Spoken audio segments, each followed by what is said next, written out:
Assalamualaikum warahmatullahi wabarakatuh. Kami dari kelompok 7 ingin melakukan presentasi mengenai perbedaan antara pondasi dalam dan juga pondasi dangkal. Dengan saya sendiri, Tiara, dari angkatan 2023. Saya sendiri Dani dari angkatan 2022. Saya Zulpanas Pandi dari angkatan 22. Saya Farel Yuri dari angkatan 22. Saya Ahmad Al-Fatih dari angkatan 2023. Jadi kita pertama akan bahas apa sih pondasi itu. Nah, untuk teman-teman yang belum tahu, pondasi itu adalah struktur dari suatu bangunan yang dimana fungsinya adalah menyalurkan beban secara vertikal dari bangunan itu menuju ke dalam tanah. Dan pondasi itu dibagi dua, ada jenis yang dalam dan juga pondasi dangkal. Nah, bedanya apa sih pondasi dangkal dan juga pondasi dalam? Bedanya adalah pada kapasitas dukung tanah yang memadai atau mendukung dari bangunan tersebut beserta juga dari bangunannya. Semisal kita ingin membangun bangunan dengan tipe yang tinggi atau bertingkat, disarankan menggunakan pondasi yang dalam, sedangkan untuk bangunan kecil digunakan untuk pondasi yang dangkal. Selanjutnya itu metode pemasangan. Pondasi dangkal dipasang dengan menggali tanah sesuai media, memasang backing dan tulangan lalu melakukan pengocoran beton. Sedangkan pondasi dalam dipasang dengan pemancangan atau pengoboran hingga mencapai lapisan tanah keras kemudian dicor dengan beton. Selanjutnya adalah jenis dari pondasi dangkal. Pondasi dangkal memiliki 3 jenis pondasi. Yang pertama adalah pondasi telapak. Pondasi telapak itu adalah pondasi yang menyalurkan beban ke tanah dengan bidang alas yang lebih besar. Selanjutnya adalah pondasi lajur untuk mendukung beban dinding atau struktur yang memanjang. Selanjutnya adalah pondasi rakit yang digunakan untuk tanah dengan daya dukung yang rendah. Selanjutnya adalah jenis dari pondasi dalam, terbagi juga menjadi 3, yaitu pondasi tiang panjang, di mana tiang yang dimiliki adalah tiang panjang yang ditanam hingga tanah keras. Lalu ada pondasi bor untuk pengeboran tanah dan pengecoran yang di tempat. Selanjutnya ada pondasi caisson dengan lubang besar yang dicor dengan beton dan digunakan pada proyek seperti jembatan-jembatan.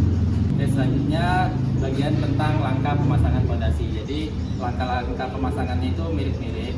Hanya saja kita bisa melihat langkah-langkah pemasangan pondasi dangkal dan juga dalam. Bedanya itu kalau di pondasi dangkal prosesnya itu meliputi penggalian, pemasangan tulangan dan juga pengecoran beton.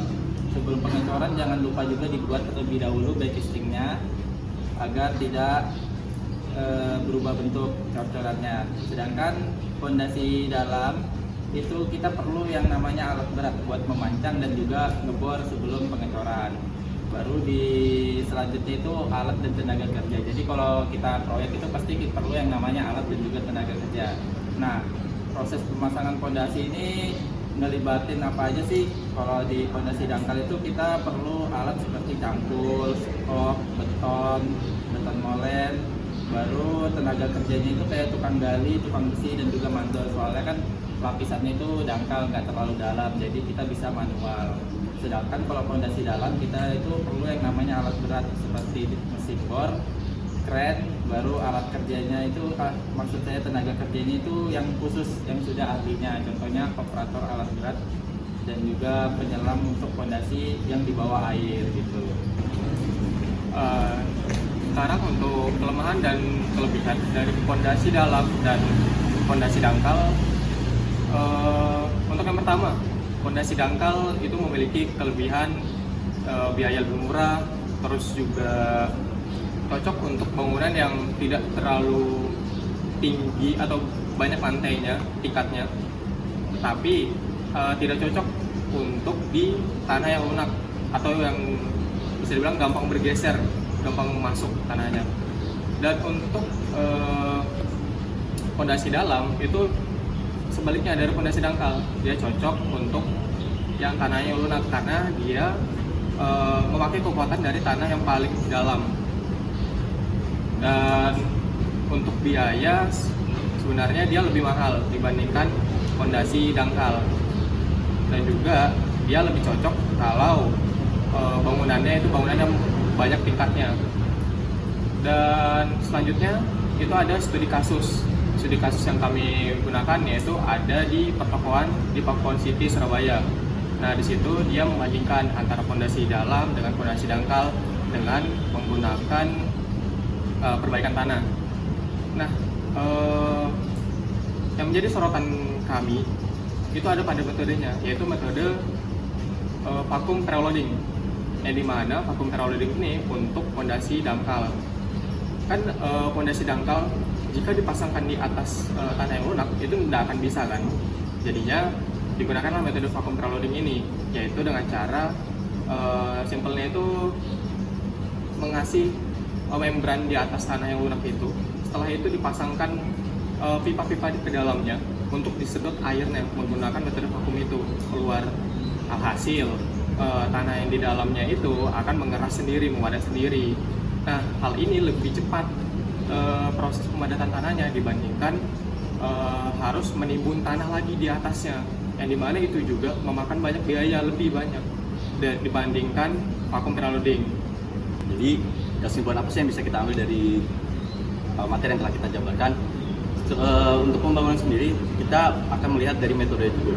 Seperti tadi kita bisa memilih antara fondasi dangkal dan juga fondasi dalam. Namun ada beberapa cara ataupun faktor-faktor yang perlu dipertimbangkan, seperti biaya dan juga dari kapasitas dukung tanah itu sendiri, terutama untuk kapasitas tanah yang kurang memadai untuk mendukung atau menopang dari struktur bangunan tersebut. Lalu yang ketiga adalah struktur bangunan itu sendiri, fungsinya apa? Misalnya dia cuma sebagai gudang atau bangunan atau tempat hunian.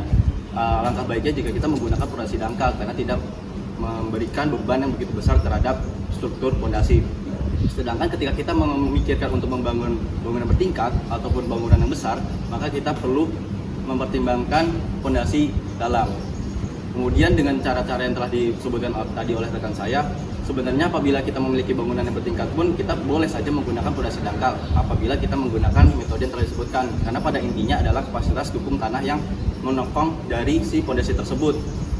Semisal kalau fondasi dangkal kita hanya menggunakan kapasitas dukung yang hanya terjadi pada tahanan bawah si fondasi dangkal tersebut. Sedangkan pada fondasi dalam kita menggunakan tahanan samping dan juga tahanan dasar, yang dimana itu akan memberikan angka fraksi yang lebih tinggi kepada fondasi tersebut, yang memungkinkan fondasi itu tidak akan jatuh atau mengalami penurunan yang cukup signifikan dalam periode waktu tertentu. Maka dari itu ketika kita menggunakan fondasi dalam, kita akan mencari strata tanah yang keras, sehingga pada ujung atau tahanan ujung dari si fondasi dalam tersebut tidak akan mengalami konsolidasi atau penurunan yang lebih lanjut. Mungkin segitu saja dari kelompok kami. Kurang lebihnya kami mohon maaf jika ada kesalahan kata. Sekian dan terima kasih.